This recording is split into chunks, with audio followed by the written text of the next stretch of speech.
The Amazonian tapir, a quiet giant built for twilight and water, had always known the rhythms of the flooded forest.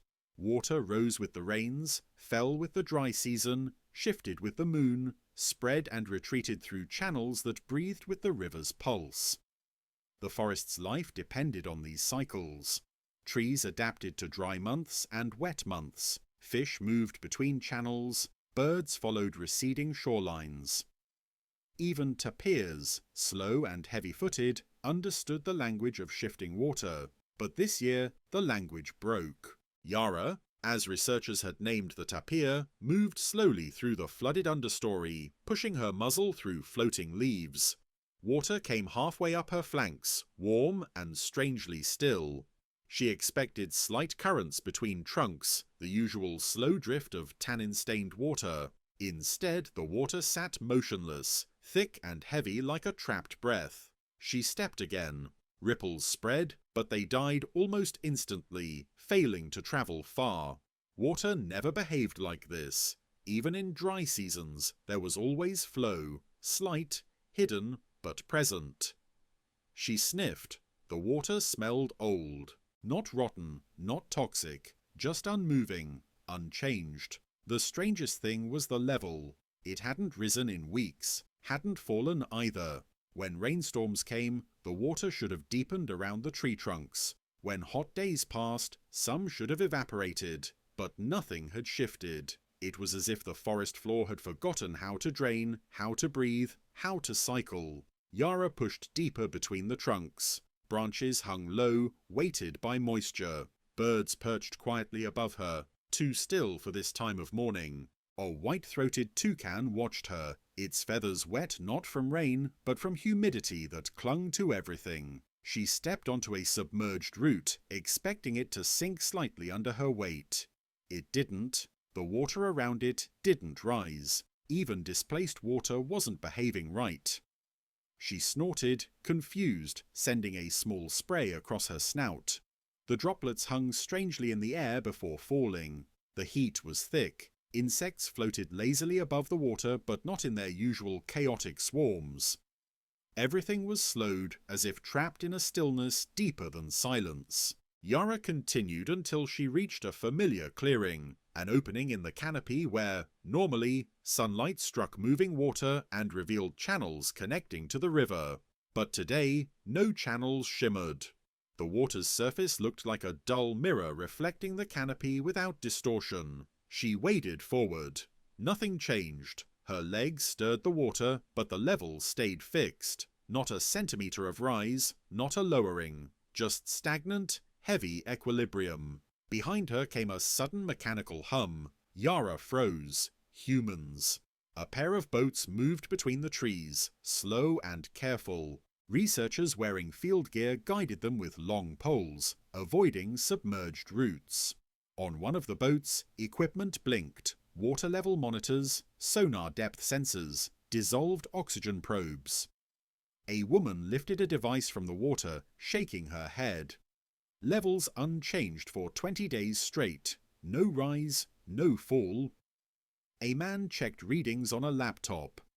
Hydrostatic pressures stable at a value it shouldn't be. This forest isn't draining toward the river at all. Another scientist adjusted her hat, looking troubled. And rain last week should have raised levels by at least 40 centimetres. Unless the water's going somewhere else, but groundwater data shows no increase. Yara watched them from the understory, ears twitching. She didn't understand the words, but she sensed urgency. She moved away from the boats and deeper into the forest. Underwater grasses brushed her belly. Fish normally darted away at her approach, but today they moved lazily, as if the still water confused their instincts. She stepped into a depression, a deeper pocket of water she remembered from past seasons. It should have been chest deep now, but the water level there was exactly the same as everywhere else. Perfectly flat, perfectly still. A dragonfly skimmed across the surface. Even its wings moved slower than usual, beating through dense humidity that refused to lift. Yara pressed her body against a large buttress root, noticing something else. The trees themselves seemed stressed. Leaves curled inward, though there had been no drought. Bark was damp but lacked the typical smell of fresh flood season growth. Roots sat submerged too long in unmoving water. A heron nearby stepped cautiously along a log, peering into the eerily still water. When it stabbed at a fish, the splash was muted, unusually quiet, as if the water absorbed the sound too quickly. A tremor of instinct swept through Yara. Still water meant danger. Not predator danger, ecological danger. Suddenly, a distant shout echoed from the researchers' boat. Flow meters all read 0, every single one. The forest is hydrologically locked. We need to map the subsurface channels. Something is blocking drainage. Yara turned her head sharply. A loud splash sounded nearby, not from her, but from something falling into water from above. A branch had snapped. It drifted slowly downward, touching the water's surface and entering with almost no sound. No splash, no waves. She backed away, uneasy. The forest was not acting like a flooded forest anymore. It was acting like a bowl filled to a line that refused to change. She walked toward a familiar mound of higher ground, pushing into shallower water.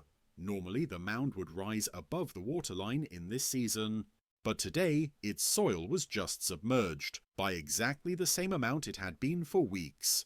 A perfect, unmoving level, as if the entire basin were frozen in time. Yara stepped onto the mound. Mud squelched under her feet, but even this slight rise didn't change the water depth around the edges. It didn't retreat outward or flow inward. It simply remained. She looked around.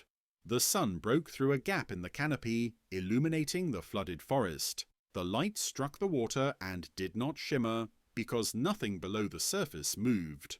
Even the insects that skimmed the water left trails that erased instantly. Behind her, the humans started up a motor.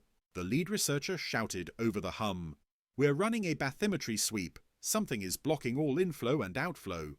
Like the water has nowhere to go, and no way to change." Yara turned slowly toward the deeper forest. If the water wouldn't rise or fall, then it meant the land's most ancient rhythm had stopped. Rain didn't matter. Heat didn't matter. Gravity itself seemed ignored. She stepped into the water again, feeling its weight cling around her. She pushed forward, leaving behind the scientists, the boats, the blinking equipment. Fish parted lazily around her legs. Leaves floated, motionless. The forest breathed humidity, but not movement. The entire flooded world had become a stagnant mirror, a place where time touched the water but could not change it. Yara continued walking, searching for a place where the forest still remembered itself. She feared she would not find one. Yara continued moving through the flooded forest, her ears twitching at every muted sound. Even her own breathing felt too loud in this strange silence. Normally the forest sang, frogs clicking from branches above the waterline, insects humming in high clouds, fish churning below with quick flashes of silver. But all these sounds now seemed smothered, dampened, trapped in the stillness of the motionless water. She walked slowly, pushing aside floating leaves that gathered around her legs like a ring of forgotten debris. Some leaves were fresh, bright green, others were waterlogged and already decomposing. But the mixture of fresh and dead drifting together confused her. Fallen leaves should have been carried away by currents, but nothing carried anything anymore. Every movement she made felt heavy, as if the water resisted change. She approached a place she knew well, a narrow winding channel that usually connected the flooded forest to the river. During the wet season, this channel deepened and widened, carrying fish and nutrients into the interior forest. During the dry season, it shrank into a shallow ditch, leaving mudflats and feeding opportunities for animals like her. Today the channel looked exactly the same as it did last week, and the week before, and the week before that. No higher, no lower, not even a little. Yara sniffed at the surface. It smelled stale, heavy, lacking the crisp scent of water that had somewhere to go. She stepped into the channel. Immediately she noticed something wrong. The mud beneath her was completely undisturbed. Usually water levels would rise and fall, layering silt and sediment in distinct patterns. But here, the mud lay flat and smooth, as if untouched for weeks. Even her weight did not push water outward in proper waves. Instead, her steps pressed deeper into loose sediment, and the water simply filled the impression without expanding. She pushed forward. Fish that should have swum away slowly drifted aside, not with alarm, but as if confused by the lack of pressure changes around them.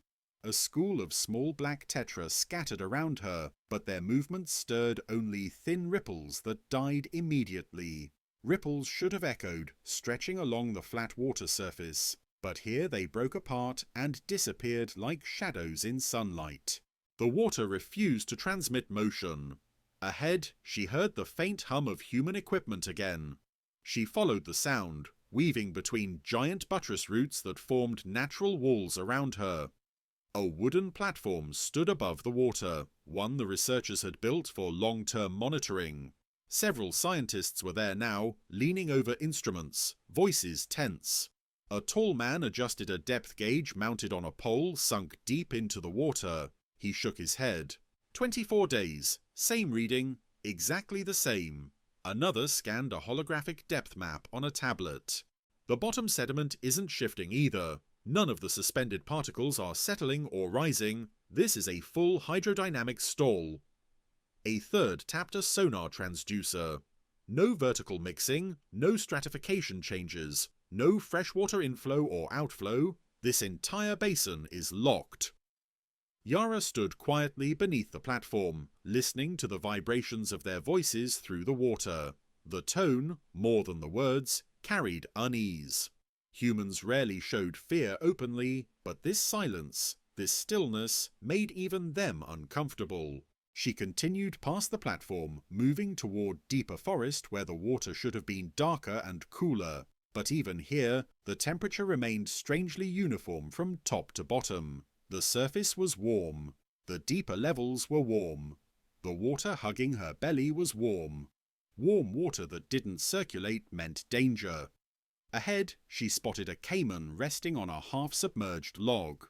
Normally, caimans basked with confidence, half-lidded eyes watching for movement. This one looked tired. Its jaws hung slightly open to ventilate heat. Its tail floated limp behind it. When Yara approached, it didn't even hiss, only shifted slightly, as if the effort to react had become too costly. Yara watched it for a moment. Even predators suffered when the water stopped breathing. She moved toward one of the tallest trees, a kapok with massive roots. The base of the trunk was completely submerged. Normally the bark above the waterline remained dry and firm. Now it was soaked up to shoulder height, despite the fact the waterline hadn't risen. It was as if moisture was creeping upward through the bark, creeping into tissues not built to remain underwater. The leaves above drooped. Some were yellow, weeks earlier than their usual shedding season. The tree was drowning, slowly, silently, in water that should have receded. A flash of motion near her caught her attention. A capybara swam through the water, moving in small, hesitant strokes. It approached a submerged patch of grass, lowered its head, and bit, only to pull back suddenly. The grass tasted wrong, too soft, too decayed. Plants that usually grew fresh and vibrant in rising waters had been submerged too long without renewal. The capybara swam away, glancing nervously at Yara, then disappearing behind a clump of roots. Yara felt pressure in the air, humidity dense enough to be tasted. A distant rumble echoed. Not thunder, engine noise. The researchers' boats were repositioning again. She heard a scientist call out, "We mapped the subsurface. There's a blockage, huge sediment jam in the main channel, nothing's draining." Another answered urgently, "But it shouldn't hold this long. Normal water pressure should push through. Unless the pressure is equal on both sides. So the system is locked. Water can't rise, can't fall, everything's in equilibrium. A dead equilibrium." The words meant nothing to Yara, but the tone pierced her. Dead. Equilibrium. She stepped deeper into the still water. The surface did not react. The forest did not breathe. A faint smell reached her then, not strong, but noticeable. Staleness, lack of oxygen, the beginning scent of water that had stayed too long in one place without movement, a dead zone forming. She lowered her snout, sniffing more carefully. She felt the heaviness in the air again, and the thickness of the water around her legs. It clung to her skin differently, moving more like syrup than river water. She turned toward the place where the flooded forest opened into a vast seasonal lake. She knew the path. Tapirs navigated by memory, by scent, by instinctive awareness of water's pulse. She walked. 10 minutes, 20 minutes, her body pushing through the same unchanging water depth. She reached the entrance to the lake. It was exactly the same height as the forest water, exactly the same stagnation, exactly the same motionless mirror. Perfectly flat, perfectly wrong, no wave, no current, no inflow from the river that normally fed the lake, no outflow back toward the forest. The water had become a single unchanging sheet, as if pinned in place. Yara felt a kind of heaviness settle into her chest, not fear, but instinctual understanding. If water cannot rise, and cannot fall, and cannot move, then the forest cannot live. Fish cannot breathe, trees cannot withstand constant submergence, birds cannot hunt, tapirs cannot feed, and predators cannot hunt what no longer comes near the surface. She stepped back from the lake's edge, water dripping from her thick hide. She turned toward the inland forest, but even there she saw no promise. Everything was shrouded in the same unmoving, heavy veil. Behind her, a frog surfaced and croaked once. A weak sound, then floated, exhausted, on the surface. She walked deeper, feeling the stillness thicken around her like fog.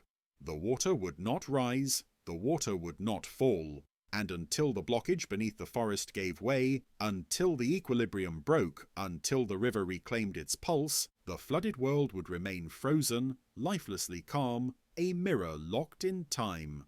And Yara, wandering deeper into the stillness, understood that even movement, the simplest, oldest action of water, had abandoned this place.